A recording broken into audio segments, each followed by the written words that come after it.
What's going on, everybody? This your boy Isaiah, coming to you again from Bucco's Locker. Subscribe, like, comment, share all my videos. Make sure you hit the notification button on this channel to notify you on all new videos that's posted on this channel. I'm gonna do this every week, folks.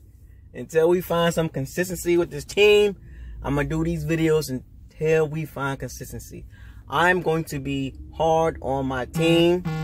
You know, and some of y'all might not like it, but here it goes. We just came off another loss. Another game that we should have won, or possibly should have won. This game was against Aaron-less Green Bay Packers, or Aaron Rodgers-less Packers. Brent Hundley as the quarterback, a backup quarterback.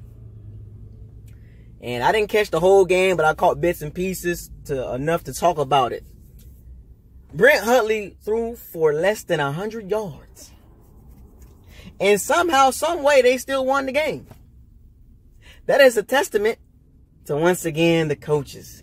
I am tired of blaming the players. You know, Jameis, Mike, Deshaun, Gerald McCoy, Levante, TJ. I'm not blaming the players no more. Excuse me. I'm not going to blame the players no more. I'm putting this all on the coach's head. Dirk Cutter, Mike Smith. This falls solely on the coaches. You cannot lose a game to a team without their star player, without their best player on the team that's not playing. You cannot lose these type of games. 26-20 in overtime. A touchdown run by Aaron Jones pretty much sealed Dirk Cutter's fate as a head coach for the Tampa Bay Bucks.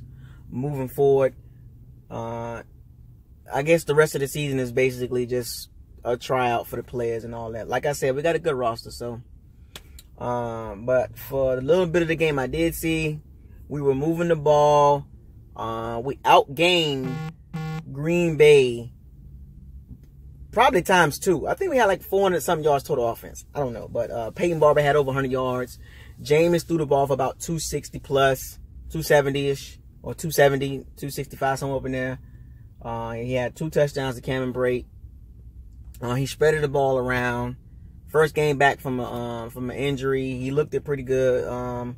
Besides the turnover, the boneheaded turnover, it's live or die with James with that. And somebody made a stat about this, or put out a little message about it, and I caught on to it. He has 50 turnovers in 41 games, 39 interceptions, and 11 fumbles.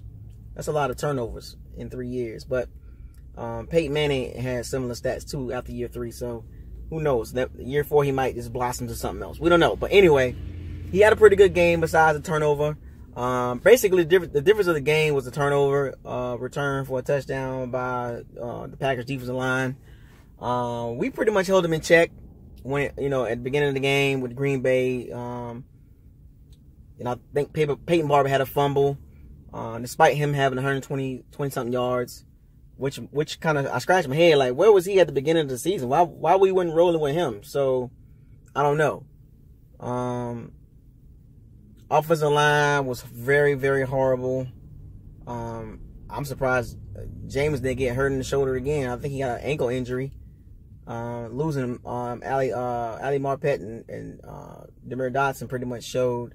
Evan Dietrich Smith is trash. I don't know how he's still in the league. He's not good. He had a lot of penalties. Donovan Smith is Donovan Smith. Kevin Pamphlet, just, you know, just looking really bad.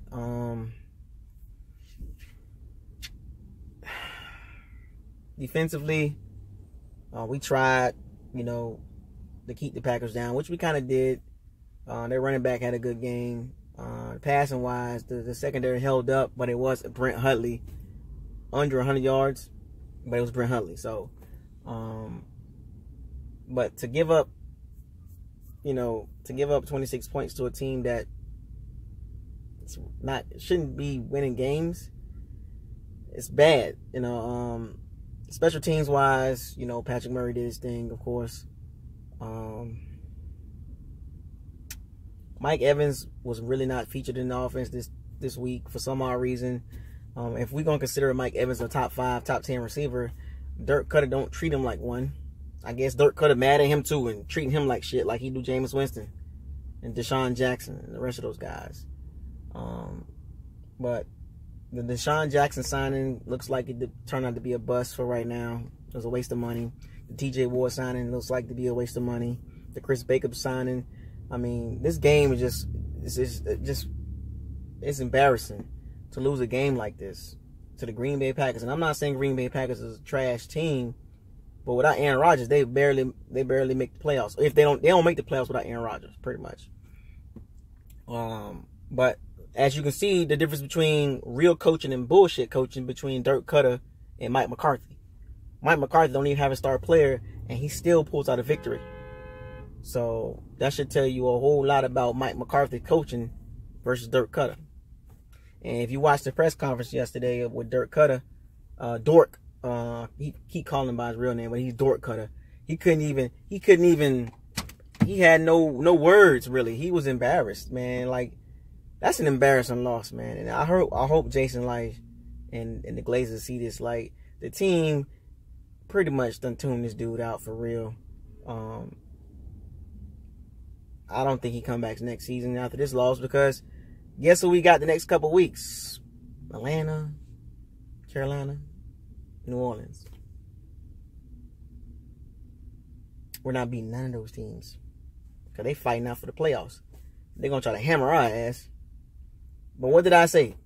The only game that we can possibly win in these next 5 weeks was the Green Bay Packers. And I said we're going to finish between 4-12, 6-10.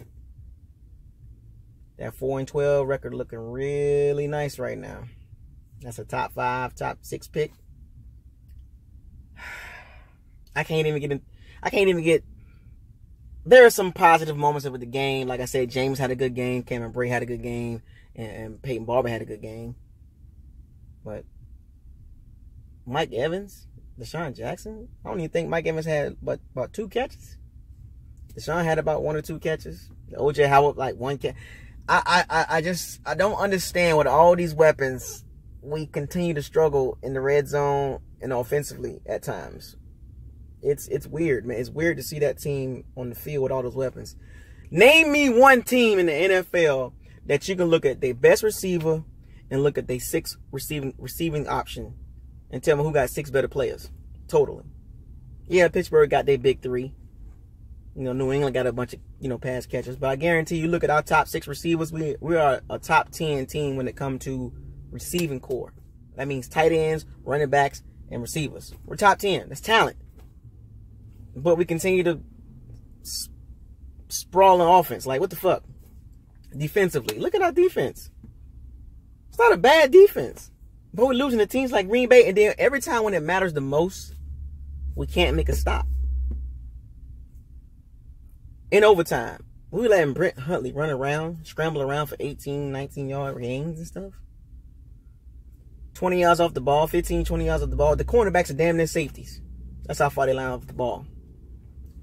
That bend on break defense do not work anymore. But I'm not finna go into a tangent about that. I'm just very disappointed in this loss. These next couple weeks gonna be really tough on us. My Pirates and my Sea Bandits. Just buckle up and hold on, because it's going to get ugly. And I was afraid that this was going to happen, man. I was afraid that this was going to happen. And I don't know if they realize it, but Dirk Cutter ain't coming back. I think he knows it. And Jason Light, you might be in the chopping block too with some of the moves you made. What's going to save your butt? A couple of decent drafts you done had. But Dirk Cutter, out of there. But as you can see, we are now 4-8 on to next week. I forgot who we were playing next week. I'm just out of it right now. Just get out working all that stuff. But you tell me what you think about the Bucs moving forward for the next 4 games. Can we salvage the season and go 8-8? Or are we gonna finish the season 4-12 with a 5-game losing streak? This your boy Isaiah, coming to you from Bucko's Locker. Subscribe to the channel. I'm still gonna fire those cannons. I'm still gonna siege the day, baby. I'm out. Peace.